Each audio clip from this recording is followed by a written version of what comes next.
વડોદરા શહેરના મધ્યમાં ન્યાય મંદિર લાલકોટ પાસે આવેલી વીર શહીદ ભગતસિંહની પ્રતિમાની હાલત દયનીય બનતા વિશ્વામિત્રી બચાવો સમિતિના આગેવાનોએ તંત્ર સામે રોષ વ્યક્ત કર્યો હતો।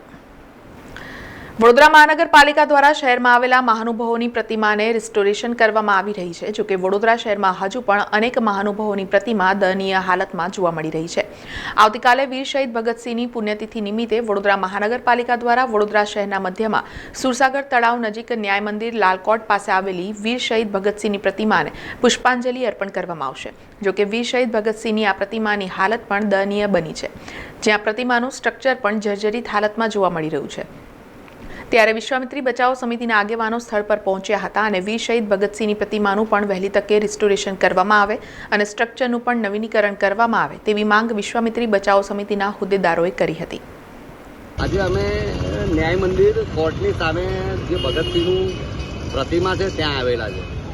આ ભગતસિંહની પ્રતિમા કે જેમણે ભારત દેશની આઝાદી માટે પોતાને જાનનું બલિદાન આપેલું હતું। 1931ના રોજ 23 માર્ચ 1931ના રોજ તેમને ફાંસીની સજા આપવામાં આવી હતી। ભારતની દેશની આઝાદી મળે તે માટે તેમને યુવાન વયે ફાંસીની સજા આપી દીધી હતી।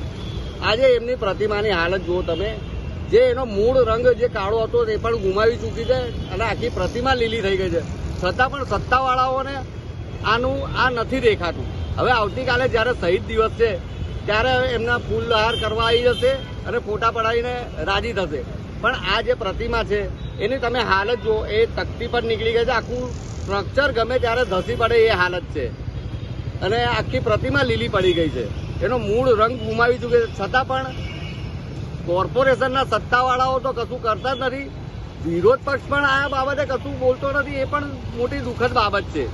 જ્યારે અન્ય કોઈ કાર્યક્રમો કરવા હોય, ક્રિકેટ મેચ રમવી હોય, સિક્કિમ જવાનું હોય, ઇન્દોર જવાનું હોય તો એ માટે લાખો રૂપિયાના ખર્ચા કરવામાં આવે છે, પણ જ્યારે આ એક દેશની આઝાદી માટે પોતાનું બલિદાન આપનાર શહીદવીરની પ્રતિમાનું આટલું ખસ્તા હાલત થઈ ગઈ છે તે કોઈને નજરે નથી આવતી, એ બહુ મોટી દુઃખદ વાત છે।